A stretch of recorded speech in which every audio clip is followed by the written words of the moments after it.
சமயபுரம் மாரியம்மனின் 7 சகோதரிகள் யார் தெரியுமா? முதலாவது தங்கை திருச்சி மாவட்டத்தில் அமைந்திருக்கக்கூடிய சமயபுரம் முத்து மாரியம்மன்.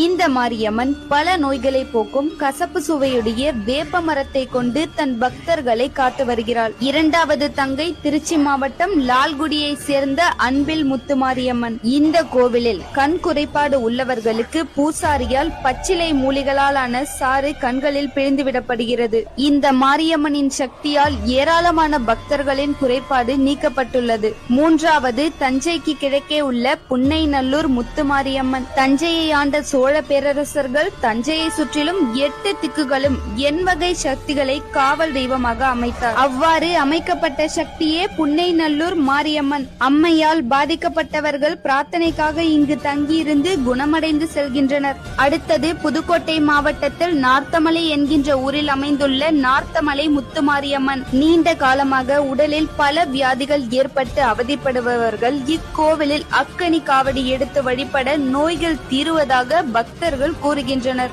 ஐந்தாவதாக புதுக்கோட்டை மாவட்டத்தில் அமைந்துள்ள தென்னலூர் முத்து மாரியம்மன். மிக எளிமையாக கூரையிலே குடிக்கொண்ட குலதெய்வம் தான் இந்த முத்து மாரியம்மன். அடுத்தது புதுக்கோட்டை மாவட்டத்தில் அமைந்துள்ள கொன்னையூர் முத்து மாரியம்மன். இந்த அம்மன் மைய பகுதியில் கோவில் கொண்டு நாலா திசையிலும் உள்ள மக்களையும் காடு கரைகளையும் கால்நடைகளையும் காத்து வருகிறாள். ஏழாவதாக திருவையாற்றிற்கு அருகில் குடமுருட்டி ஆற்றின் தென்கரையில் அமைந்திருக்கும் வீரசிங்கம் பேட்டை முத்து மாரியம்மன். பொதுவாக மாரியம்மனின் அக்கால் தங்கை 7 பேர் என்பர். அவர்களில் கடைசி தங்கைதான் வீரசிங்கம் பேட்டையில் வீச்சு